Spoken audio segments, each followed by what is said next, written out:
Magandang gabi. Ang ating top story, todo ang init, todo rin ang gamit ng appliances. Pero maghanda na mga ka-A to Z dahil tataas pa ang inyong electric bill.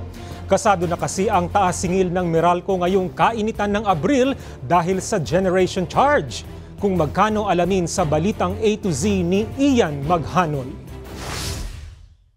Paniguradong tagos na sa bubungan ng marami ang matinding init ng panahon. Kaya naman ang mga gamit ng appliances tulad ng electric fan at aircon tila rumaratsyada 24/7. Dahil dito asahan na ang pagtaas ng electric bill ng mga consumer ngayong buwan.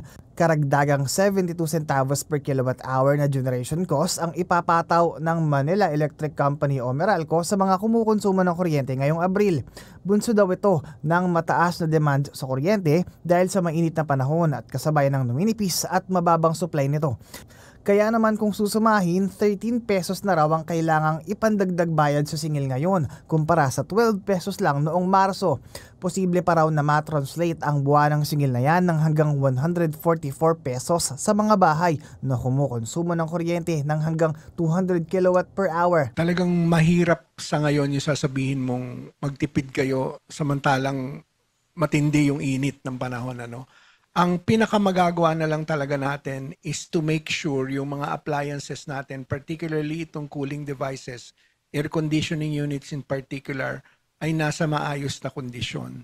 Pero kung ang grupong Power for People Coalition daw ang tatanungin, nagmahal daw ang singil sa kuryente dahil sa spot market. Sa isang social media post, binatikos ng grupo ang Energy Regulatory Commission at ang Meralco dahil sa pagsasailalim nito sa PSA o Power Supply Agreements. Giit nila, hindi raw nare-resolba ang matagal ng problema sa taas singil sa kuryente dahil sa umunoy paglabag ng Meralco sa Electric Power Industry Reform Law o EPIRA Law. Nagsisilbi raw monopolyo ng Meralco Power Gen Corporation ang mga kasosyo nitong South Premier Power Corporation, Excellent Energy Resources Incorporated, San Miguel Global Power Holdings at Aboitiz Power Corporation. Hanggang ngayon daw kasi kumukuha pa rin ng Meralco ng 50% ng mga kuryenteng galing sa mga kasosyo nitong kumpanya, bagay na ipinagbabawal sa ilalim ng EPIRA Law.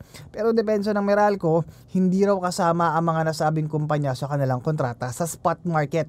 Ipinakita rin ito ang generation charge percentage sa bawat power producers. Ang cost ng increase is the wholesale electricity spot market or WESM, which increased by 3 pesos and 42 centavos. Double siya, no? Now, ang WESM is our sourcing from the market.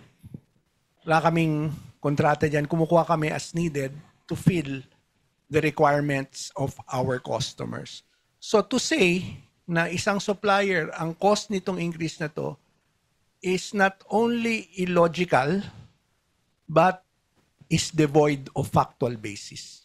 Sinusubukan pa rin ng balitang A to Z na kunin ang panig ng ERC. Gayunpaman, ito na ang ikatlong sunod na taas singil ng Meralco simula noong Pebrero. Para sa balitang A to Z, Ian Maghanoy.